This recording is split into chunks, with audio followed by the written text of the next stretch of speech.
بسم اللہ الرحمن الرحیم، السلام علیکم۔ امید ہے آپ لوگ خیریت سے ہوں گے۔ آج کچھ اہم موضوعات ہیں جو کہ آپ کے سامنے رکھنے ہیں، اور وہ اہم موضوعات جڑے ہوئے ہیں اس وقت جو آئی ایم ایف کی پاکستان کے حوالے سے، کرپشن کے حوالے سے رپورٹ آئی ہے، اور اس کے ساتھ ساتھ اور وہ کافی اہم رپورٹ ہے کہ پاکستان کے اندر کرپشن کے معاملات جو ہیں وہ کس حد تک سنگین ہو چکے ہیں۔ اسی طرح سے پاکستان تحریک انصاف نے field marshal general Asim Munir کے خلاف ایک باضابطہ اور باقاعدہ مہم جو ہے اس کا آغاز کیا ہے، اور اس کا کیا تعلق ہے کہ جو ایک مہم ہے اس کے ساتھ سہیل آفریدی صاحب نے جو دھمکیاں دی ہیں اسلام آباد آنے کی، اور ساتھ ہی دھمکیاں دی ہیں جو الیکشنز ہونے والے ہیں ضمنی انتخابات اس اتوار کو، اس کے حوالے سے جو انتظامیہ کو ان کی تقریر کے اندر دھمکیاں ملی، اور اس کے بعد پھر جو ہے وہ الیکشن کمیشن نے ایک باضابطہ طور پر اس پہ اجلاس اور ان کو خود بھی طلب کر لیا۔ ان کے خلاف کیا کارروائی ہو سکتی ہے؟ یہ جو اسلام آباد آنے کی دھمکی ہے، اس کا جنرل فیض کا فیصلہ جو کہ متوقع ہے کسی بھی وقت آ سکتا ہے، اس کے ساتھ کیا تعلق ہے، اس کے اوپر بھی بات کریں گے۔ تو پہلے جو پاکستان کے اندر کرپشن کا انڈیکس ہے، ابھی انڈیکس تو نہیں ابھی آیا، لیکن کرپشن کے حوالے سے جو رپورٹ سامنے آئی ہے آئی ایم ایف کی، وہ کافی زیادہ جسے کہتے ہیں ہوش ربا ہے، اور اس نے اس وقت جو گورننس کے ایشوز ہیں پاکستان کے اندر، اس کے اوپر ایک باقاعدہ گورننس اینڈ کرپشن رپورٹ جو ہے اس کو نام دیا ہے، اسیسمنٹ ہے ایکچولی یہ انہوں نے شائع کی ہے، اور اس میں پاکستان میں مسلسل بدعنوانی کی خدشات کی بھی انہوں نے نشاندہی کی ہے۔ یہ بھی آئی ایم ایف نے کہا ہے کہ 15 نکاتی اصلاحاتی ایجنڈا جو ہے وہ پاکستان فوری طور پر شروع کرے، جس میں کہ پاکستان کی معیشت 5 سے 6.5% تک بہتر ہو سکتی ہے۔ یہ جو ایک اہم رپورٹ ہے، اس میں اہم سرکاری اداروں کو حکومتی ٹھیکوں میں خصوصی مراعات ختم کرنے کی سفارش کی گئی ہے۔ جو سفارشات انہوں نے 15 کی ہیں، میں اس کا آپ کو موٹا موٹا بتا رہی ہوں، اس کے مین جو امپورٹنٹ پوائنٹس ہیں وہ، اور آئی ایم ایف نے جو ایس آئی ایف سی ہے اس کے بھی فیصلوں میں شفافیت بڑھانے کا مطالبہ کیا ہے۔ ساتھ میں یہ بھی کہا ہے کہ حکومت کے جو مالیاتی اختیارات ہیں ان پر سخت پارلیمانی نگرانی جو ہے وہ کی جائے۔ یہ بہت امپورٹنٹ بات ہے، کیونکہ جو پارلیمنٹ ہے اس کی نگرانی کو تسلیم کیا جاتا ہے، ظاہر اس میں اپوزیشن پارٹیاں بھی ہوتی ہیں، اور اس کو جو ہے اس کو کافی اہمیت دی جاتی ہے۔ تو یہ کہا گیا ہے کہ جو ایس آئی ایف سی ہے وہ آئی ایم ایف کے جو فیصلے ہیں ان کے مطابق اس کے اوپر جو ہے وہ جو مالیاتی حکومت کے اختیارات ہیں اس کے اوپر وہ سخت نگرانی کے لیے پارلیمانی کمیٹی یا پارلیمانی نگرانی قائم کرے۔ پھر انسداد بدعنوانی اداروں میں اصلاحات کی ضرورت پر زور ہے، بہت سارے اور اقدامات ہیں، لیکن جو موٹا موٹا ہے وہ یہ ہے، جو اہم بات ہے وہ یہ ہے کہ اشرافیہ ابھی بھی جو ہے وہ پوری طرح سے فائدہ اٹھا رہی ہے، اور اس کو مراعات دی جا رہی ہیں، ان کو سبسڈیز دی جا رہی ہیں، اور ایک سلیکٹو طبقہ جو ہے اس کے لیے آسانیاں پیدا ہوتی ہیں۔ یہ بھی آئی ایم ایف نے کہا ہے کہ تمام سرکاری خریداری جو ہے 12 ماہ میں ای گورننس پر سسٹم پر منتقل کی جائے۔ ایس آئی ایف سی کی جانب سے سالانہ رپورٹ فوری جاری کی جائے۔ ساتھ میں انہوں نے یہ بھی کہا ہے ایس آئی ایف سی کے اختیارات استثناء اور شفافیت پر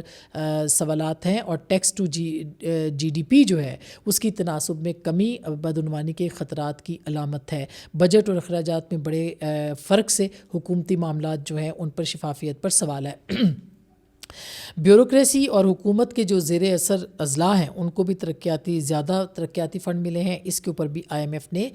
پوری طرح سے جو ہے وہ اعتراض اٹھائے۔ یہ بہت امپورٹنٹ رپورٹ ہے۔ اس میں اگر آپ ایس آئی ایف سی کے حوالے سے دیکھیں، جو کہ ایک باڈی ہے اوپر بیٹھی ہے، اور ان کا کام یہ تھا کہ وہ انویسٹمنٹ کے کام کریں گے اور وہ سارا، اس کے اوپر بھی اعتراضات آئی ایم ایف نے اٹھائے ہیں، اور پھر پارلیمانی جو کمیشن ہے یا نگرانی ہے اس کو بھی باؤنڈ کیا ہے۔ اسی طرح سے انہوں نے جو زیادہ ترقیاتی فنڈ مل رہے ہیں خاص کر کے مختلف صوبوں کے اندر حکومتی اور بیوروکریسی کے زیر اثر،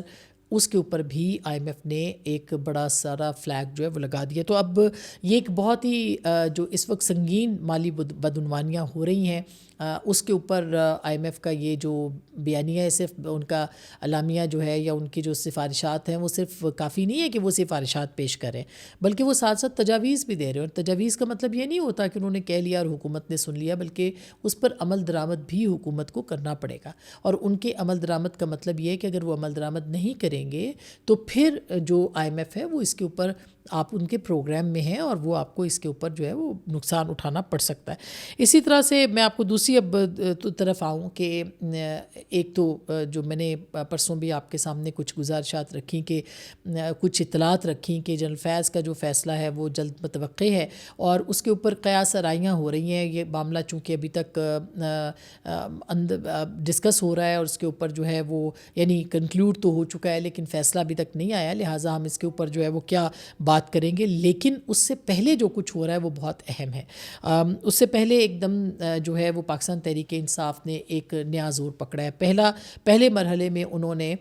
جو دی اکانومسٹ کی رپورٹ ہے, جیسا کہ میں نے کل بھی کہا آپ کو کہ اکانومسٹ نے جو رپورٹ دی ہے اس رپورٹ سے توجہ ہٹانے کے لیے پہلے انہوں نے شاہ زیب خانزادہ کو نشانہ بنایا اور پھر انہوں نے مجھے نشانہ بنایا. خیر سمجھ میں آتی ہے یہ بات کہ وہ کیوں چاہ رہے ہیں. ایک تو ایک پورا گروہ ہے جو کہ صحافیوں کے اندر بھی موجود ہے اور پی ٹی آئی تو ہے ہی, یا سمجھے پی ٹی آئی سے منسلک صحافیوں کا ایک پورا دباؤ ہے آزاد صحافیوں کے اوپر کہ وہ پوری طرح سے پی ٹی آئی کے ایجنڈے پہ آ جائے اور وہ سارے مل کے جو ہے وہ ایک پوری کیمپین کا آغاز کیا جائے جو کہ ان کے مطابق جو ہے وہ فائدے کے لیے وہ آگے بڑھے. تو ایک تو یہ جو معاملہ ہے اس کے اوپر انہوں نے ڈائیورٹ کر دیا اور آپ دیکھیں کہ اکانومسٹ کی کہانی اسٹوری جو ہے وہ کہیں غائب ہو گئی ہے. اس کا کہیں کوئی علم کوئی ڈسکشن نہیں ہے. نہ انہوں نے اکانومسٹ کو پی ٹی آئی نے چیلنج کیا ہے کورٹ کے اندر, نہ وہ چیلنج کرنے کا ارادہ رکھتے ہیں, نہ انہوں نے کسی اوون بینٹ جونز کو نشانہ بنایا, بلکہ اس کے مقابلے پہ وہ شاہ زیب خانزادہ کو, مجھے بشرا تسکین جو یہاں پہ بی بی سی کے لیے بھی کام کرتی رہی ہیں اور ان کی وہ اسٹوری میں کنٹریبیوٹر ہے, ان کو نشانہ بنایا اور مینلی انہوں نے شاہ زیب خانزادہ کو اور مجھے ٹارگٹ کیا. اور اس کی وجہ یہ کہ وہ لوگوں کی توجہ ہٹانا چاہتے ہیں اور انہوں نے بڑا سکسیزفلی کیا. اچھا اب ایسے میں بہت سارے ایسے ہمارے دوست جو کہ ہم دیکھتے رہے, ان کے لیے کھڑے بھی ہوئے, آوازیں بھی ہم نے بلند کی, ان سے کوئی شکوہ نہیں ہے, ظاہر ہے ان کی اپنی مجبوریاں ہوں گی. لیکن اب وہ جو کل سے میرے خلاف ایک شہباز گل نے کیمپین شروع کی ہے اور وہ والی ویڈیوز نکال کے جو اسد طور کے اوپر حملہ ہوا تھا یا جو میں نے اس وقت تقریر کی تھی, میں اس تقریر کو اس کے ایک حرف کو ابھی بھی اون کرتی ہوں. اور جو اسٹیبلشمنٹ کا سیاسی کردار رہا ہے اور آج بھی ہے, ہم اس کو چیلنج کرتے ہیں, اس کے اوپر بات کرتے ہیں اور کرتے رہیں گے. ہمیں اس معاملے کے اوپر نہ کبھی کوئی ڈر رہا ہے نہ ہمیں کبھی کوئی خوف رہا ہے. صحافیوں کے اوپر اگر کوئی بات آتی ہے, میرے بدترین دشمن, یعنی آپ سوچیں عمران ریاض صاحب نے کل بھی میرے خلاف ولاگ کیا ہے اور غلط بیانی سے کام لیا ہے. میں ان کا ولاگ کسی نے مجھے بھیجا, تھوڑا سا میں نے کبھی دیکھا نہیں ان کو, مگر میں جو انہوں نے بھیجا میرے بارے میں وہ میں نے سنا, اور وہ کہ جی آپ پہلے جو تھیں آپ نے اس کو ڈس اون کیا تھا اسٹوری کو, اب آپ اون کر رہی ہیں اور آپ جمپ کر گئی ہیں, اور پتہ نہیں کون کون سے سارا ان کا نیٹ ورک جو ہے وہ متحرک ہوا ہے میرے خلاف. لیکن وہ جب اریسٹ ہوئے تھے یا جو ان کو غائب کیا گیا تھا, میں نے ان کے لیے بھی آواز بلند کی تھی, اسد طور کے لیے بھی بلند کی تھی, حامد میر صاحب کے لیے بھی بلند کی تھی. ایون یہ جو صدیق جان, یعنی انہوں نے میرے خلاف کیا نہیں کیا, صدیق جان کو جب اریسٹ کیا گیا میں اس کے بارے میں بھی میں نے بات کی اور میں نے اس کے اوپر جو ہے وہ زیرو ٹالرنس ہے. آپ کسی کو لاپتہ نہیں کر سکتے, آپ کسی کو قانون کے خلاف اٹھا نہیں سکتے, آپ اس کو صحافیوں کو بلیک میل نہیں کر سکتے. میں اس معاملے کے اوپر جو ہے میرا ایک بڑا کلیئر سٹانس ہے اور ہمیشہ رہے گا. لیکن آپ یہ دیکھیے کہ اس کے اوپر جو باقاعدہ مہم جس طرح سے شروع کی جاتی ہے اور وہ شروع کی گئی اور اس تقریر کو پھیلایا جا رہا ہے, اس کو جس طرح سے وہ کیا جائے, مجھے اس سے کوئی پرابلم نہیں ہے, بلکہ تھینک یو سو مچ, آپ اس طرح کی چیزیں ضرور کرتے رہا کیجیے. صرف ان دوستوں سے ہے جو دوست جو ہیں وہ آج ان کے یعنی ایسی طرف سے وہ سب دباؤ کا شکار ہے ہمارے دوست جو ہیں, اور وہ سارے کے سارے جو ہیں وہ ان کے جو بھی وہ ان کی خواہشات ہیں, میں ان کو بلیم نہیں کر رہی, مگر پی ٹی آئی کی خواہشات یہ ہیں کہ باقی سب کو بھی اپنے ساتھ ملا لیا جائے جو آزاد آوازیں. اور آپ نے دیکھا پی ٹی آئی آفیشیل سے ایک پوری کیمپین جو ہے وہ لانچ کی گئی ہے, اور اس میں کچھ ان کے اپنے دوست جو ماضی کے ان کے ساتھ شکوہ بھی ہے, لیکن جو باقاعدہ ایک پرسو یعنی وہ خواہش کتنی شدید ہے ان کی, جو اب الزام تراشی اور بہتان میں بدل گئی ہے کہ یہ سب ہماری طرف آ جائیں, ہماری آواز کے ساتھ آواز ملائیں, ہمارے ساتھ جو ہے وہ قدم سے قدم ملائیں اور ہم ان کی جنگ لڑیں. اور ان کی جنگ یاد رکھیے, جمہوریت کی جنگ تو قطعی طور پر کم از کم سوشل میڈیا کی. میں پی ٹی آئی جماعت کی بات نہیں کری, میں سوشل میڈیا کی بات کری. اور سوشل میڈیا اس وقت ان کو یعنی ڈرائیو کر رہا ہے, پوری جماعت کو, پوری جماعت پہ خوف ہے. یعنی آف دا ریکارڈ وہ ہم سے معذرت کرتے ہیں کہ یہ جو آپ کے ساتھ رویہ ہوا ہے, لیکن آن دا ریکارڈ وہ یہ بات نہیں کر سکتے کیونکہ وہ خوفزدہ ہیں کہ وہ جو باہر بیٹھے ہوئے بگوڑے ہیں وہ ان کے بارے میں کیا کیا زبان استعمال کریں گے. تو یہ تو اس جماعت کا حال ہے. یہ جمہوریت کے لیے انہوں نے لڑائی لڑنی ہے. ہم تو اس وقت جنرل باجوہ, جنرل فیض اور جنرل آصف غفور جیسے جو چہرے تھے لوگوں کے سامنے ہم نے دکھائے, ہم نے بے نقاب کیے تھے. ہم آج بھی دم رکھتے ہیں کہ ہم دکھائیں, اور ہم دکھائیں گے اگر کوئی ایسا ویسا ہمیں نظر آتا ہے, اور ہم بولتے رہیں. یعنی پی ٹی آئی کے انتخابات کے بارے میں فروری 24 کے انتخابات میں سب سے پہلے میں نے کہا تھا کہ یہ انتخابات نہیں ہیں, یہ چنتخابات ہیں.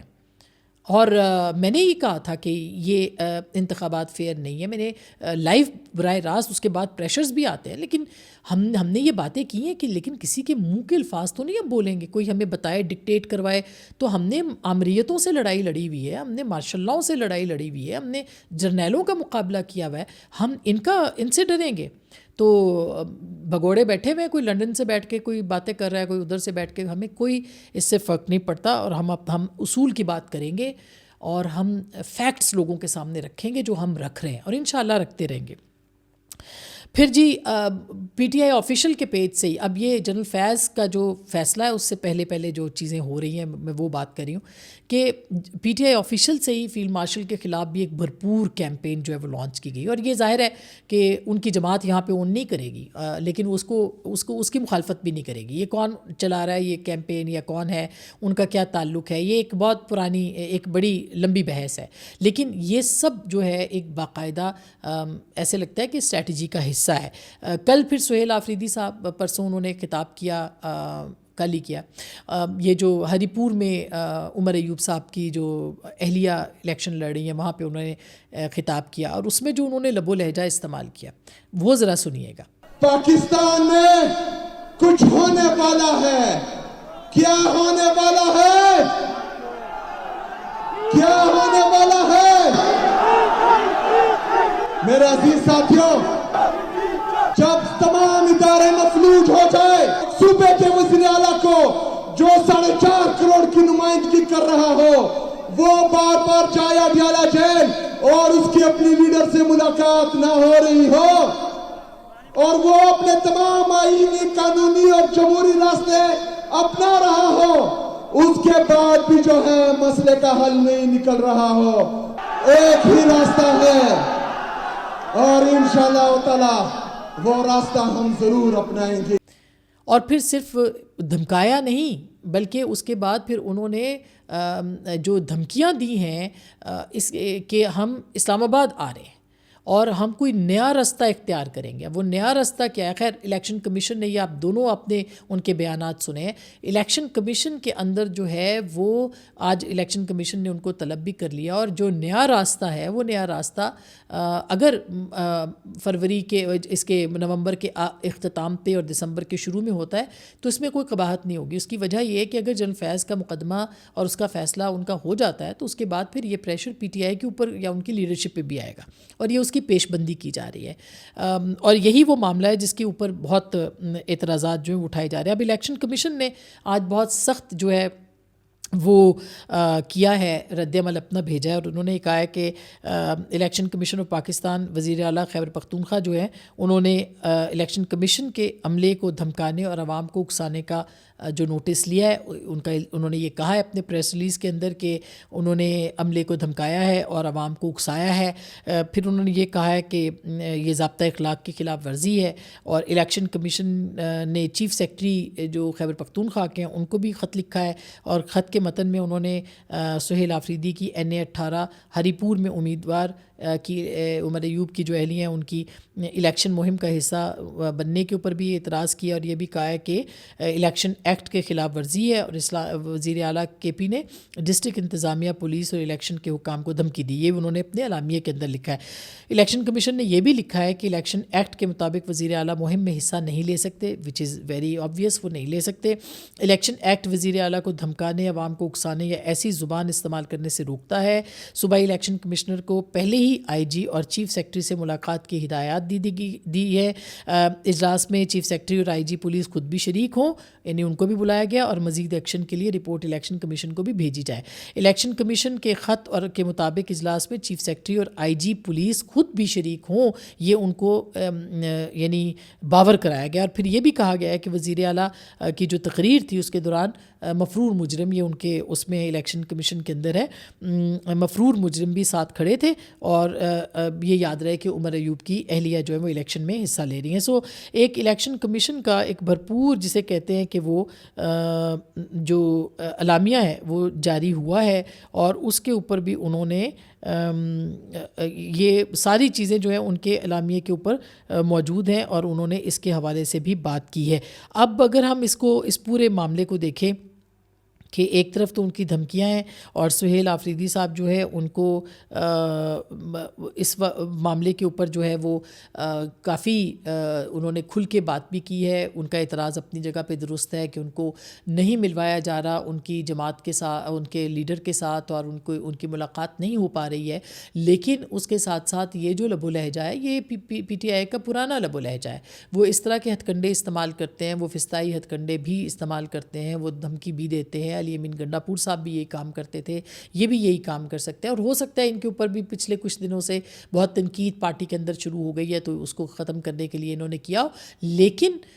یہ طریقہ نہیں ہے۔ پاکستان تحریک انصاف ایک بڑی سیاسی جماعت ہے، اور پاکستان تحریک انصاف کے بڑی جماعت ہونے کی وجہ سے ان کا ووٹ بینک بھی ہے، ان کی اسٹرینگتھ بھی ہے۔ اس کا مطلب یہ نہیں ہونا چاہیے کہ آپ ہر چیز کو جو ہے وہ دھونس کے ذریعے سے اور مزاحمت کے ذریعے سے جو ہے وہ آپ استعمال کریں، اور وہی ایک ڈنڈا اٹھا کے اور پھر وہ جلاؤ گھراؤ، مارو مار دو مر جاؤ، یہ والے جو پولیٹکس ہے اس کو استعمال کریں۔ پولیٹیکل طریقے استعمال کرنے چاہیے، اور اب ہم نے پولیٹیکلی سنا ہے کہ محمود خان اچکزئی صاحب کو سامنے لایا گیا، وہ انہوں نے بھی پچھلے کچھ دنوں سے جو خطاب کیے وہ کافی سخت ہے، لیکن وہ ایک سیاسی آدمی ہے۔ لیکن اب یہ کہا جا رہا ہے کہ پی ٹی آئی اس بات پہ بھی رضامند ہے کہ مولانا فضل الرحمان صاحب کو بھی ساتھ میں لایا جائے، کیونکہ ان کے بغیر ان کی جماعت نہ مزاحمت کر سکتی ہے، نہ کوئی پولیٹیکل اسٹریٹجی بنا سکتی ہے، اور مولانا کے لیے انہوں نے کہا ہے کہ جی قائد حزب اختلاف ان کو بنانے کی کوششیں کی جائیں۔ ابھی یہ چونکہ بالکل انیشیل خبریں ہیں، لیکن اگر ایسا ہوتا ہے تو اس کا مطلب یہ ہے کہ وہ باقاعدہ اس وقت جو ہے وہ مولانا کی تمام جو شرائط ہیں وہ ماننے کو تیار ہوں گے، اور وہ مولانا کی ان کو ضرورت ہے اس وقت۔ اوپر سے یہ یعنی دو گروہوں میں اب پی ٹی آئی جو ہے وہ بڑھ چکی ہے۔ ایک گروہ وہ ہے جو کہ بہت سخت اسٹانس لے کے کھڑا ہے اینٹی اسٹیبلشمنٹ، اور ایک وہ ہے جو کہہ رہا ہے کہ اسٹیبلشمنٹ سے مفاہمت کر کے آگے بڑھنا چاہیے، اور جو اینٹی اسٹیبلشمنٹ ہے اس کا سوشل میڈیا کے اوپر ہولڈ ہے، اور وہ کہیں ان لوگوں کو ہلنے نہیں دے رہے۔ یہ لوگ اپنے حلقے کے لوگ ہیں، لیکن اور یہاں رہتے ہیں، یہاں پہ پالیٹکس کرتے ہیں، لیکن جو باہر بیٹھے ہوئے ہیں ان کا اسٹیک پہ کچھ نہیں ہے، اور وہ کس کے اشارے کے اوپر یہ سب کچھ کر رہے ہیں، یہ بہرحال ایک بہت ہی اہم معاملہ ہے۔ اس میں علیمہ خان صاحبہ اپنا کردار ادا کر سکتی ہیں، لیکن علیمہ خان صاحبہ کا اس معاملے کے اوپر کردار نظر نہ آنا بہت سارے معنی رکھتا ہے۔ اس کے اوپر کسی وقت تفصیلی بات کریں گے۔ اب تک کے لیے اتنا ہی، اپنا بہت خیال رکھیے گا۔ اللہ نگہبان۔